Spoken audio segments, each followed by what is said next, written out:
चलो बच्चों, आज हम आपको पढ़ाने चल रहे हैं दृढ़ तथा तरल पदार्थ किसे कहते हैं, यानी किसे हम कठोर पदार्थ कह सकते हैं और किसे तरल पदार्थ कह सकते हैं।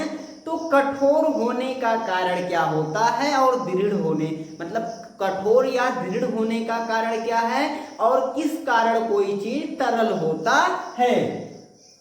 तो सबसे पहले देखते हैं दृढ़, यानी दृढ़ पदार्थ या ठोस पदार्थ क्या है।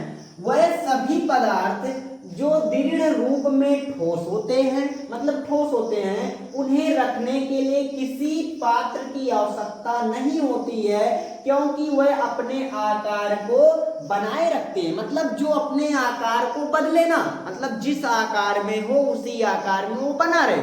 तो ऐसे सभी पदार्थ को हम ठोस कह सकते हैं। क्या कह सकते हैं? ठोस कह सकते हैं कि हमने इसको जिस आकार में रखा उसी आकार में बना हुआ है।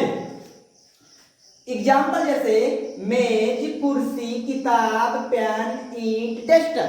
आप बता दें, जैसे दिखा दें तुमको, मान लो ये क्या है? बुक। क्या है भैया? बुक। अगर हम बुक के ऊपर डस्टर को ऐसे रख दे रहे हैं तो हमारा डस्टर इसी प्रकार से रखा हुआ। अगर हम इस प्रकार से रख दिए हैं तो ये रखा हुआ, कहीं मतलब अपना आकार नहीं बदल रहा है। मतलब इसका जो आकार है आयताकार, वो अपने आयताकार आकार में बना हुआ है। तो अगर हम इसको किसी भी रूप से कैसे भी रखें, लेकिन ये अपने आकार को नहीं खो रहा है, जिसके कारण ये क्या है? दृढ़ यानी ठोस यानी कठोर पदार्थ है। तो इसका एक गुण होता है कि जो अपने आकार को ना खोए वो क्या कहलाते हैं? ठोस कहलाते हैं। देखो, हमने इसको रख के देखा लेकिन इसका आकार बदला नहीं, जिसके कारण ये क्या है भैया? ठोस है। क्या है? ठोस है। चलो अब आपको बता दें तरल क्या होते हैं।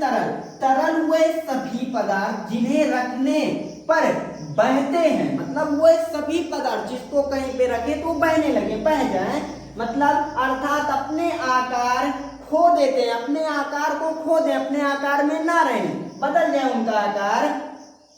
उन्हें रखने के लिए पात्र मतलब बर्तन की आवश्यकता पड़ती है। एग्जाम्पल दूध, पानी, तेल और आदि। इन सबको रखने के लिए हमें किसकी आवश्यकता पड़ती है? पात्रों की आवश्यकता पड़ती है।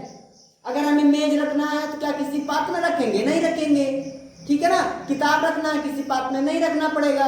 पर अगर हमें दूध, तेल, पानी रखना है तो हमें डिब्बों की आवश्यकता पड़ती है, जारों की आवश्यकता पड़ती है, कीपों का आवश्यकता पड़ती है। तो एग्जाम्पल क्या है? दूध, पानी, तेल और आदि। आपको हम उदाहरण भी दिखा दे